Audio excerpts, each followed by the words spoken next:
ትናንትና የአብይ አህመድ እግር ባህር ዳር ከመርገጡ በባህር ዳር ከተማ ጥቃት ተፈጸመ። ባህር ዳር የብልጽግና ቢሮ ሙሉ ለሙሉ በእሳት መንደዱ ተሰምቷል። ከሱ በተጨማሪም የክፍለ ከተማ ቢሮዎችም በእሳት አደጋ መቃጠላቸውን የተነገረው። ጥቃቱን የፈጸመው ደግሞ የአማራ ፋኖ በጎጃም ነው። ኃላፊነቱን ወስዷል። አብይ አህመድ እግሩ በረገጠ ማግስት ነው ይህ ሁሉ የተፈጸመው። ከባህር ዳር ሌሊቱን የተሰሙ መረጃዎች ምንድን ናቸው? የኮማንዶ አባላት በከተማይቱ እየተርመሰመሱ ነው። ፍተሻ በየቦታው አለ። ውጥረቱ አይሏል። ዝርዝሩን ታደምጣላችሁ።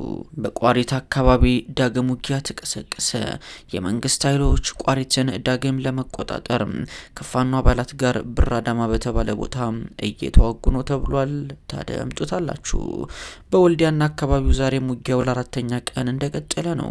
በወልዲያ አካባቢ ቃሌም ላይ ከባድ የጨበጣ ውጊያ እየተደረገ መሆኑ ታውቋል። የመንግስት ኃይሎች ተከታታይ የመድፍ ድብደባ በገጠሩ ማህበረሰብ ላይ መፈጸማቸውን ተከትሎ ህዝቡ ከተማይቱን ለቆ እየወጣ ነው። ትሰሙታላችሁ። በቡሬ ግንባር ማለትም በኢትዮጵያና በኤርትራ ድንበር ውጥረት መንገሱ ተነገረ። 2 የጦር ሄሊኮፕተሮችም ዝግጁ ሆነዋል ተብሏል። የምትሰሙት ይሆናል። ጤና ይስጥልኝ። አዶኒ ኒውስ የዩቲዩብ ቻናል ነው። ይህ የአዶኒ ኒውስ የመረጃ ጊዜያችን ሲሆን አዶኒ ኒውስን ሰብስክራይብ አድርጋችሁ የደወል ምልክቷን ስትጫኑ ሀቀኛ የተረጋገጡ መረጃዎችን በፍጥነት የምታደምጡ ይሆናል። ስለምትከታተሉን እጅግ አድርገን እናመሰግናለን። አብራችሁን ቆዩ።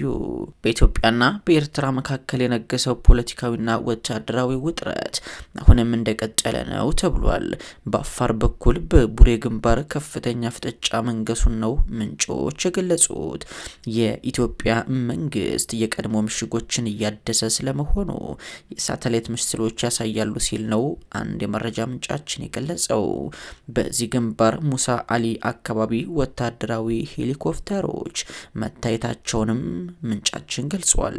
እንዲሁም ከባዳ ወይም ማንዳ በተባለው አካባቢ በግምት 8 ኪሎ ሜትር ርቀት ላይ ወደ ውስጥ ገባ ብሎ በስተቀኝ በኩል ሚሳኤሎችና ራዳሮች ይታያሉ ሲሉ የመረጃ ምንጫችን ገልጸዋል።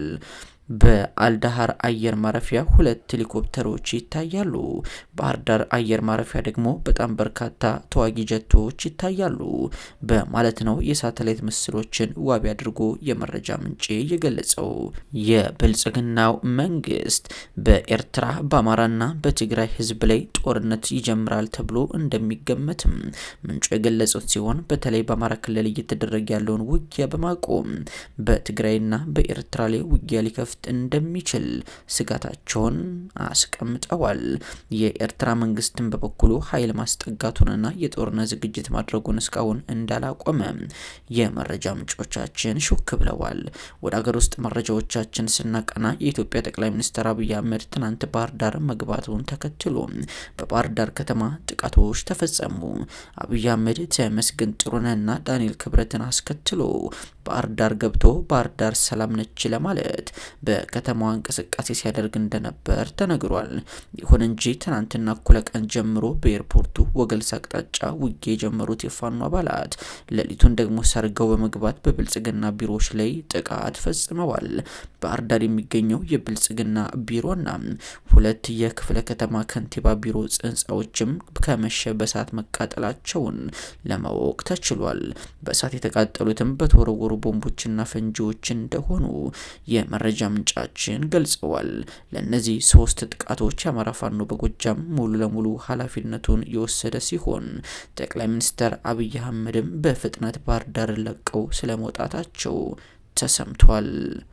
በአማራ ክልል አንድ ሞቅ አንድ ቀዝቀዝ እያለ የቀጠለው ውጊያ ዛሬም ለበርካቶች ሞትና የአካል ጉዳት ሆኖ ቀጥሏል።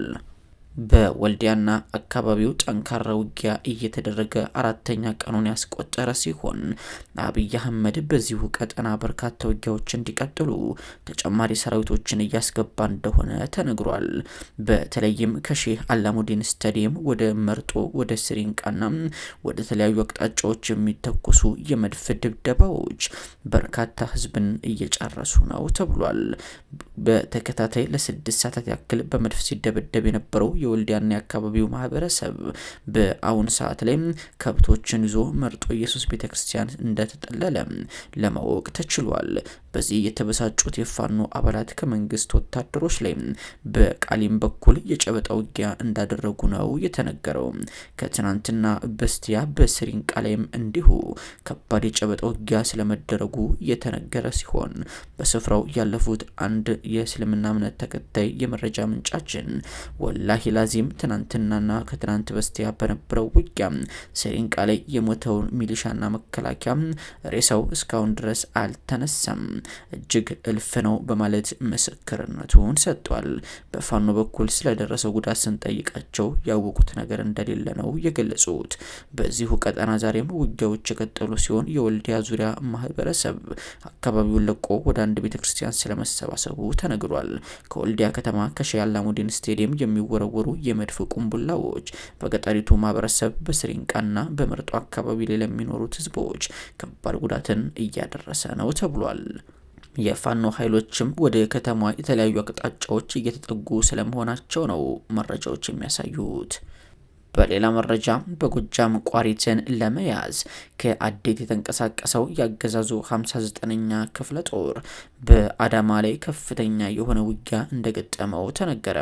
የአማራ ፋኖ በጎጃም 5ኛ ክፍለ ጦር የቀረመው ወንዳወቅ ብርጌድ ሻለቃ 4 በተሳተፈበት አውደ ውጊያ ከአዴት የመጣው 59ኛ ክፍለ ጦር በመረጠው ቦታ ብራዳማ አካባቢ ከፍተኛ የሆነ ኪሳራ እንዲደርስበት ስለማድረጉ በይፋ ገልጿል።